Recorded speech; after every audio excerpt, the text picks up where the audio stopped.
दोस्तों, रिस्पेक्ट इंसान की लाइफ का सबसे ज़रूरी और वैल्यूएबल हिस्सा है। कुछ लोगों के लिए रिस्पेक्ट से ज़्यादा इम्पोर्टेंट कुछ नहीं होता और कुछ लोगों को आइडिया ही नहीं होता कि अपनी रिस्पेक्ट कैसे करवानी है दूसरों से। दोस्तों, आज की इस बेहतरीन वीडियो में मैं आप लोगों के साथ शेयर करूंगा डार्क साइकोलॉजी की ऐसी ट्रिक्स जिनकी मदद से आप किसी से भी बहुत इजीली रिस्पेक्ट करवा सकते हो। बस ये ट्रिक्स यूज़ करके देखो, लोग आपकी रिस्पेक्ट करने पर मजबूर हो जाएंगे। तो चलो बगैर टाइम वेस्ट किए वीडियो शुरू करते हैं। अगर इस वीडियो ने आपकी लाइफ में वैल्यू ऐड ना करी तो इस वीडियो को डिसलाइक मरे बगैर मत जाना। नंबर 1, सबसे पहली ट्रिक, स्टॉप सेइंग सॉरी। कुछ लोगों को शायद ये बुरा लगेगा और उनकी पर्सनैलिटी के ऑपोजिट होगा, लेकिन बात बात पर सॉरी कहकर हम अपनी रिस्पेक्ट की धज्जियां खुद उड़ा देते हैं। मोस्टली केसेस में हम बहस या लड़ाई से बचने के लिए माफ़ी मांग लेते हैं और सोचते हैं कि ये एक स्मार्ट मूव है, मे बी आपके एनर्जी और टाइम बचाने में आपके काम आती है, लेकिन इसे अपनी पर्सनैलिटी का हिस्सा बना लेना आपकी रिस्पेक्ट का सबसे बड़ा दुश्मन है। अगर किसी पॉइंट पर सामने वाले इंसान से आपके थॉट और आपकी थिंकिंग मैच नहीं हो रही तो इसका मतलब ये बिल्कुल भी नहीं है कि आप माफ़ी मांगकर पीछे हट जाओ। अगर आपको लगता है कि आप सही हो तो बहस करना ज़रूरी है।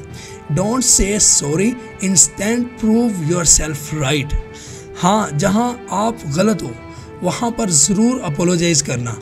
ये एक ट्रिक आपकी पर्सनैलिटी को स्ट्रॉन्ग दिखाती है और सामने वाला इंसान आपकी रिस्पेक्ट करने पर मजबूर हो जाता है। Number 2, don't allow someone to cut you off. Problem यह है कि ज़्यादातर लोगों को लगता है कि जब कोई आपको इंटरप्ट करता है, आपकी बात को काटता है, तो चुप हो जाना पोलाइटनेस है। लेकिन जब आप अपनी बात को बीच में ही छोड़कर उस इंसान को बोलने देते हो तो इससे ये लगता है कि आपकी बात की वैल्यू उस इंसान की बात से कम थी। उनके ओपिनियन को आपने ऑलरेडी वैल्यू दे दी है और ऐसा करना आपकी रिस्पेक्ट को इफ़ेक्ट करता है। ये ज़रूरी नहीं है कि आप हर किसी के बात को ओवरलैप करते जाओ, पर एटलीस्ट अपनी बात को हमेशा कंप्लीट करके एक हाई पॉइंट पर ख़त्म करना ज़रूरी होता है। ये शो करता है कि आप जो बोल रहे हो उसकी वैल्यू इंटरप्ट करने वाले इंसान की बात से ज़्यादा है। किसी भी ग्रुप में रिस्पेक्ट पाना चाहते हो तो नेक्स्ट टाइम ग्रुप कन्वर्सेशन में अपनी बात कंप्लीट करने के बाद ही खामोश होना, चाहे कोई कितना ही इंटरप्ट करे। तीसरी ट्रिक्स कहती है, डोंट रिएक्ट इम्पल्सिवली। अलग सिचुएशन में ही लोगों का रिएक्ट करने का तरीका अलग होता है। एग्जाम्पल के लिए आप देख सकते हो कि आपकी अचीवमेंट पर, सेम अचीवमेंट पर आपके मम्मी और आपके पापा के रिएक्शन में काफ़ी फ़र्क होता है। सोसाइटी में किसी बड़ी सिचुएशन में आप कैसे रिएक्ट करते हो, ये आपको रिस्पेक्टेड और लाइकेबल बनाने में काफ़ी इम्पोर्टेंट रोल प्ले करता है। इमोशनल और सेंसिटिव लोग ज़्यादा इम्पल्सिवली रिएक्ट कर देते हैं। कभी कभी किसी सिचुएशन में इमोशनल होकर रिएक्ट कर देना आपको लाइकेबल तो बना सकता है, पर इतना रिस्पेक्टेड नहीं बना सकता जितना हाई इमोशनल कंट्रोल करने वाले लोग होते हैं। ऐसे लोगों को पता होता है कि स्ट्रेस या फिर एक्साइटेड मूवमेंट पर पर्सनल कंपोजर को कैसे मेंटेन करना है। अगर आपका प्रिंसिपल या फिर आपका बॉस हर छोटी बड़ी प्रॉब्लम को लेकर आपके सामने इमोशनल हो जाए या फिर आपके सामने रोने लगे तो शायद उसके इस इमेज को ज़्यादा नुकसान होगा, जिसकी वजह से उसकी ज़्यादा रिस्पेक्ट की जाती है। अगली ट्रिक, डोंट फेक इट। अक्सर बोला जाता है कि fake it till you make it, पर असल में ये मोटो आपको एक लो वैल्यू पर्सनैलिटी बना देता है। चीज़ों को फेक करने के लिए लोग अपने फ्लॉज और अपनी वीकनेस को छुपाना शुरू कर देते हैं। अपनी वीकनेस को छुपा कर रिस्पेक्ट ली तो जा सकती है, पर वो कभी भी लॉन्ग टर्म नहीं चलती, क्योंकि जैसे ही उस इंसान की कमियां सामने आती है तो ना सिर्फ उसकी कमियां दिखाई देती है, उसकी झूठी पर्सनैलिटी से भी पर्दा उठ जाता है और ऐसे में उसकी अच्छाइयां भी काम नहीं करती और वो अपनी रिस्पेक्ट खो देता है। अपने फ्लॉज को छुपा कर रखना लो वैल्यू पर्सनैलिटी की पहचान होती है। लोगों को लगता है कि फ्लॉलेस पर्सनैलिटी से सब इम्प्रेस होते हैं, लेकिन ये परफेक्शन और ओवर कॉन्फिडेंस से लोगों को पता लग जाता है कि हाँ, ये इंसान ज़रूर कुछ छुपा रहा है।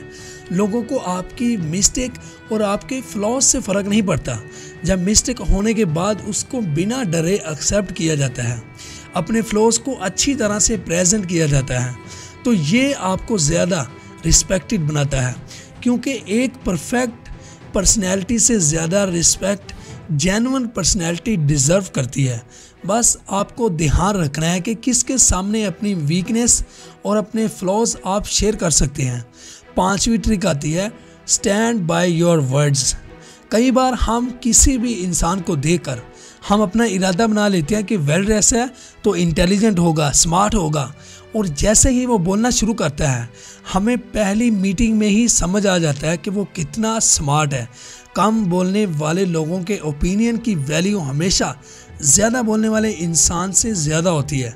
लिमिटेड बोलने वाले लोगों की एक लाइन ज़्यादा बोलने वाले इंसान के पूरे सेंटेंस से ज़्यादा वजन रखती है। जस्ट लाइक 100 सुनार की एक लोहार की। ज़्यादा बोलना आपके ओपिनियन को अंडर वैल्यू कर देता है, लेकिन कम बोलने वाले लोगों के ओपिनियन और उनकी बातें ज़्यादा ध्यान से सुनी जाती है और उनको प्रॉपर वैल्यू दी जाती है। कम बोलने वाले लोगों की इस क्वालिटी को अच्छा इसलिए भी समझा जाता है क्योंकि कम बोलने वाले लोग जो भी बोलते हैं उसे आसानी से फॉलो भी कर पाते हैं। उन्हें याद होता है कि उन्होंने क्या बोला था। ज़्यादा बोलने वाले लोगों के साथ प्रॉब्लम ये होती है कि वो इतना बोलते हैं वो खुद ही बोलकर अपने आप ही भूल जाते हैं कि उन्होंने क्या बोला था। इसलिए अपने वर्ड्स को बहुत समझदारी से सोच समझ कर ही बाहर निकालें।